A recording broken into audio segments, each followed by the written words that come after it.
Hello, everybody, and welcome back to the Future. Um, this is episode 1. This is the next episode technically. So yeah, in a way. So anyway, let's continue where we left off. Continue.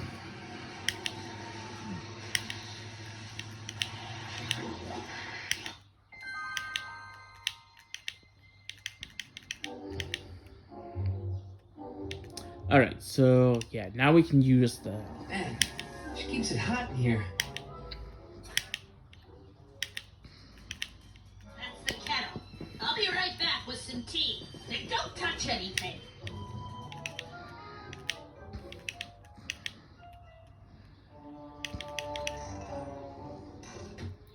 Alright, now that she's gone, now I can look at the newspaper. Ground broken on site of former speakeasy. Singer vanishes. Hill Valley Expo delights crowd. Soup kitchen exposed.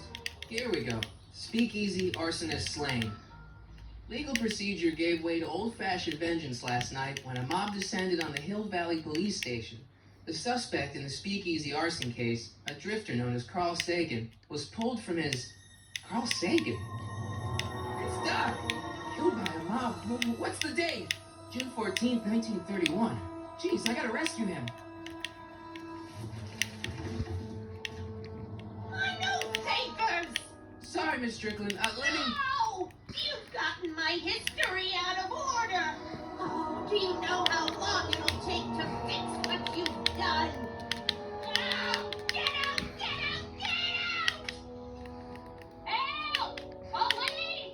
I'm being attacked by hooligans!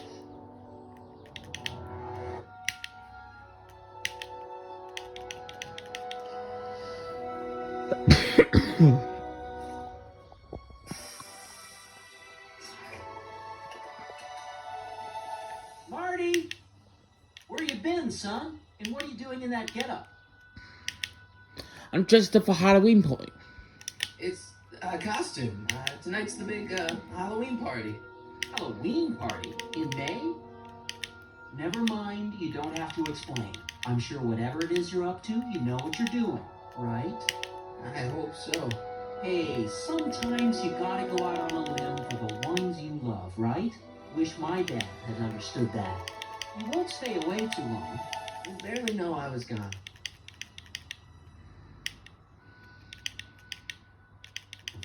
Ready to go, Einstein?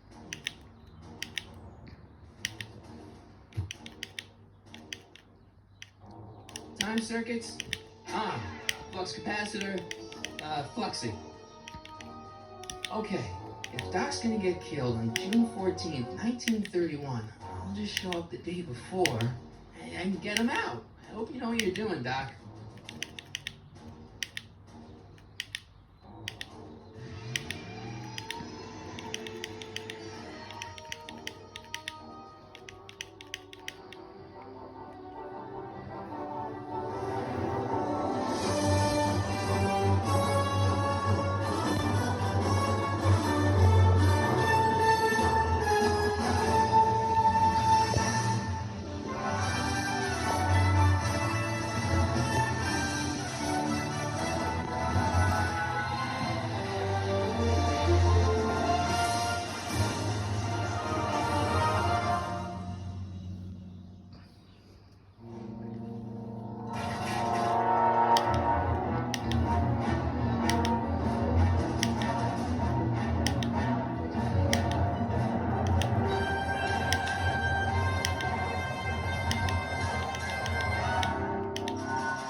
Einstein, where do you go now, boy?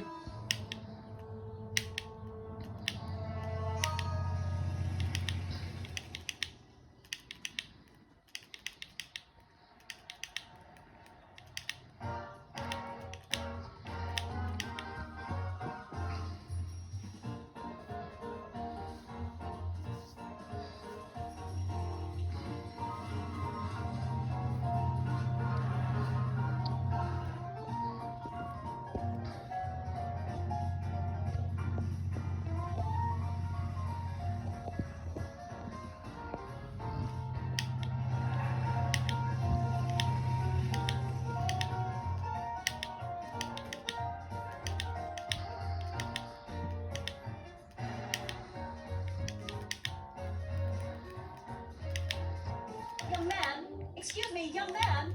Who? Me? You're the only man in the street, and I'm looking for a man in the street reaction. Naturally, you know about the explosion that destroyed this illegal gin establishment. I read about it, yeah. What's your opinion of Carl Sagan, the stranger who single-handedly did what the law has been unable to do for 10 long years, namely, rid Hill Valley of the scourge of liquor? How'd Doc get himself into... Doc? Doc is his nickname. I'm good friends with Carl. You are? Really? Oh, but I need an unbiased opinion for my story. Pretend you don't know him. How would you feel about his heroic act of destruction? I'm against bombs. Well, I'm not so big on bomb blasts. Yes, but this bomb blasted a speakeasy, the very symbol of lawlessness and corruption. You're all for cleaning up the town, aren't you? You have a message for the vicious gangsters who still roam these streets, no doubt plotting to corrupt our citizens with another den of booze, sin, and debauchery? Where can I find them? Ask him where I can get the address. Ah, I see. Because you want to blast it to smithereens just like Carl Sagan did. With public-spirited citizens like you around, the lawless element will be on the run in no time. Mr. May I get your name? Yeah, it's... It's Michael. Michael Corleone. Thank you for sharing your candid opinions, Mr. Corleone. Edna Strickland, Hill Valley Herald. I know. I met you back. I mean, I'm familiar with your work. You read my column? How sweet. I know it's just an etiquette column, but I believe it'll lead to bigger and better... Oh! Einstein, no. Down, boy. Is this wretched creature yours? He assaulted me once before. What's got into you? Aggressive dogs must be kept on leash at all times. It's the law. Look it up. Doc. I gotta find Doc. Okay,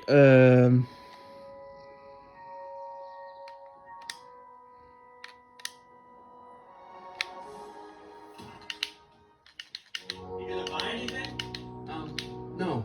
Then get out, Mom.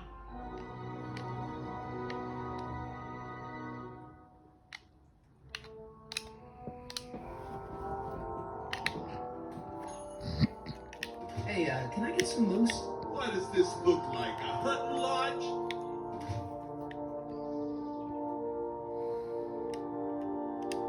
I'm not so sure I want to stay in a place that welcomes transients.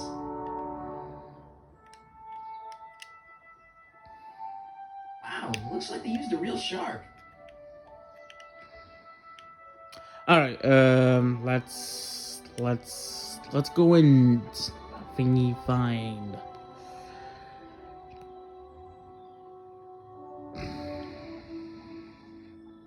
Where Let's- is the jail in 1931 anyway? Let's go to the jail and thingy.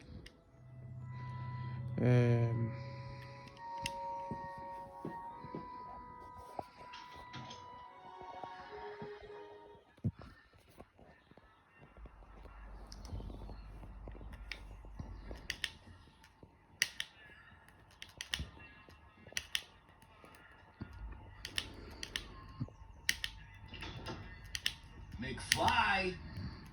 Biff? Kid? Grandpa? That's Mr. Tannen to you, Artie. What are you doing out here? Well, I was getting kind of hungry. So I figured I'd come down here for some free soup. Just thought I'd come down for some soup. Think, McFly. The DA's throwing around subpoenas like Babe Ruth. I don't think Ruth's a pitcher anymore. Shut it. If one of those subpoenas landed in the hands of my number cruncher, I'd be in a whole lot of trouble. I could even get sent up the river. You wouldn't want that, would you?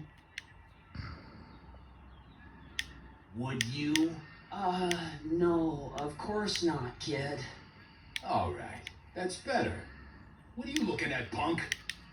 Keep your eyes on the soup, kid. Well, Well, what? what are you still doing here? Sorry, kid. I'll just run back to the safe house. You do that. And McFly, Yes? that hat's too flashy. You better let me hold on to it. Now scram! You got it, boss. And don't come out until I give you the all clear.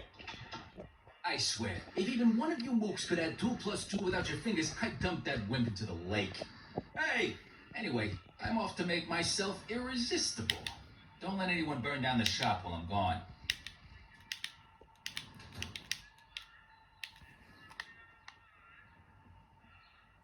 Alright, I'll come back here later on, because I need to come back here later on.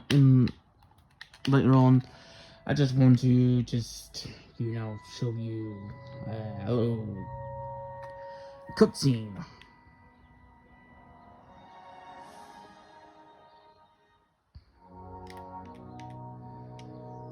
The jail window. Doc! Mark, Doc! what are you doing here? You sent for me, Doc. I did? When? May 14th, 1986. 1980? The automatic retrieval system, of course. I'd almost forgotten about that. So what's our plan for getting you out of here? Plan? We don't need a plan.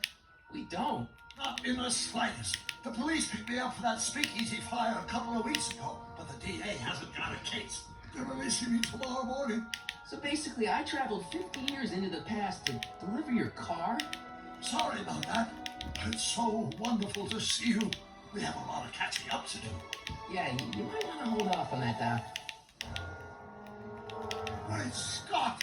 I'm going to be gunned down by gangsters on the steps of the courthouse. Why would they do that? Guess they didn't approve of my burning down their speakeasy. Very funny, Doc. Maybe now we should come up with a plan. A plan? Right. But what? Let's alert the... Why don't we tell the authorities? Tell them what? That my friend from the future has proof that I'll be murdered tomorrow? They'd ship us both off to the loony bin. And trust me, we don't want to see the inside of a 1931 insane asylum. Then let's... Why don't I take the DeLorean, go back in time before you were arrested, and stop you from getting caught in the first place? Don't even think about it.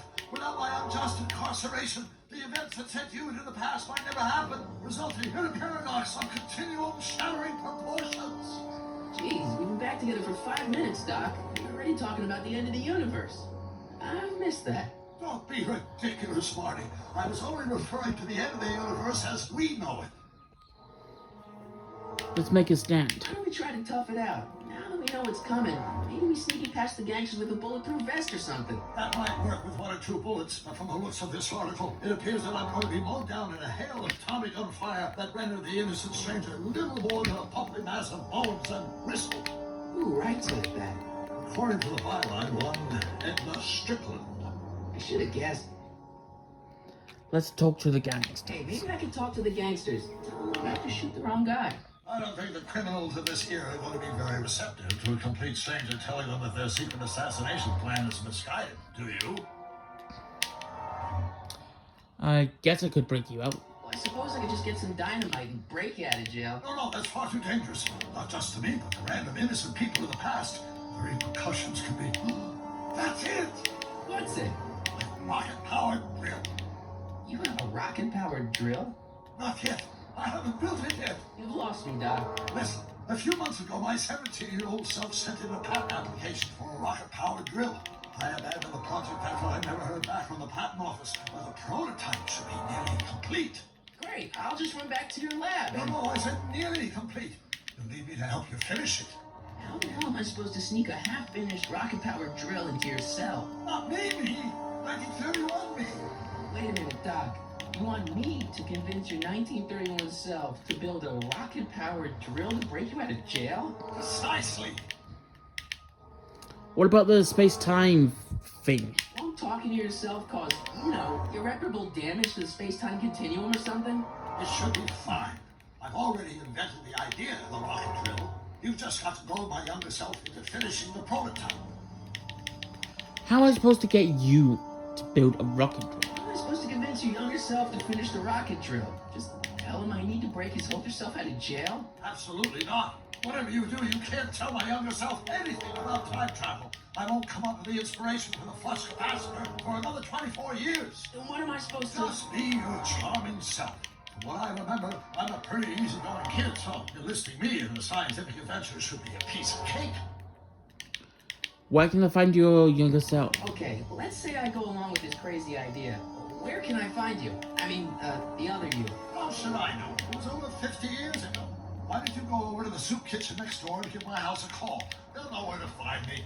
Soup kitchen. Got it. Just stay away from the soup. It'll cause irreparable damage to your digestive system.